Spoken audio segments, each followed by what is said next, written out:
Ini awal kehancuran yang sudah diperingatkan. Sejarah tidak selalu runtuh dalam satu malam. Kehancuran seringkali tidak dimulai dari luar, melainkan dari dalam, perlahan, nyaris tak terlihat, hingga akhirnya semuanya terlambat untuk diselamatkan. Kisah Bani Israel adalah contoh kuat bagaimana kaum yang dipilih, dimuliakan, dan diberi keistimewaan, justru mulai kehilangan segalanya ketika mereka menjauh dari prinsip yang dulu mengangkat mereka.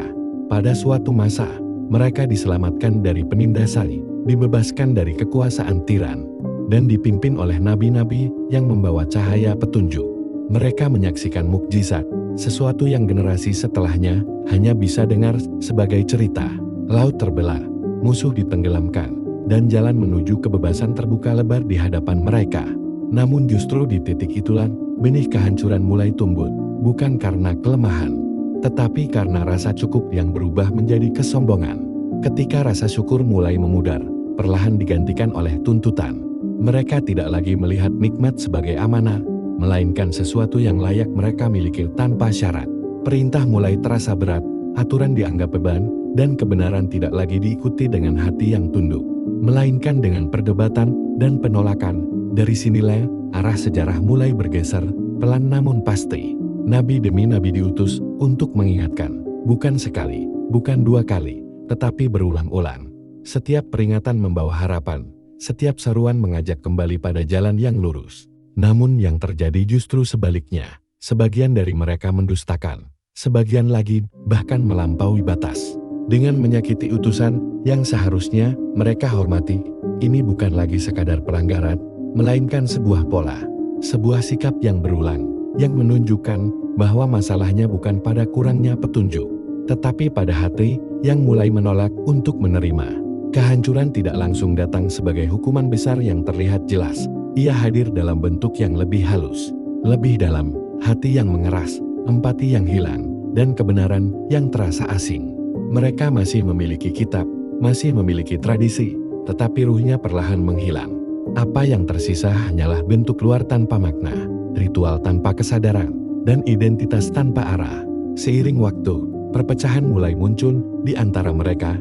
Kelompok demi kelompok saling bertentangan. Masing-masing merasa paling benar, sementara esensi yang seharusnya menyatukan justru terlupakan. Ketika persatuan runtuh, kekuatan pun ikut melemah.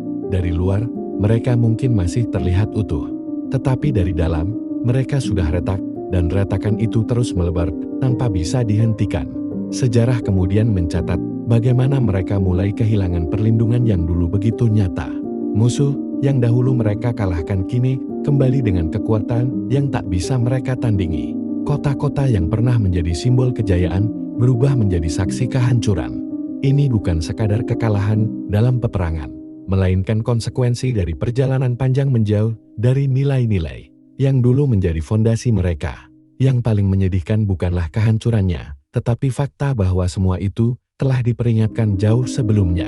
Tanda-tandanya sudah jelas. Jalannya sudah ditunjukkan, tetapi diabaikan. Dan ketika akibat itu akhirnya datang, tidak ada lagi yang bisa disalahkan selain pilihan yang telah dibuat sendiri. Langkah demi langkah, hingga sampai pada titik tanpa kembali. Kisah ini bukan hanya tentang masa lalu, bukan sekadar cerita tentang sebuah kaum yang pernah ada.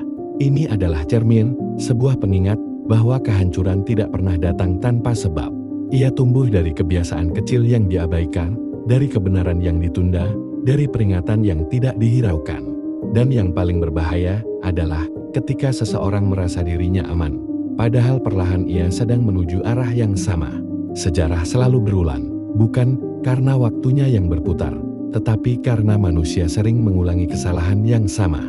Apa yang terjadi pada Bani Israel adalah pelajaran yang tidak pernah usang, bahwa kejayaan bukanlah jaminan, dan kehancuran bisa dimulai bahkan ketika seseorang berada di puncak.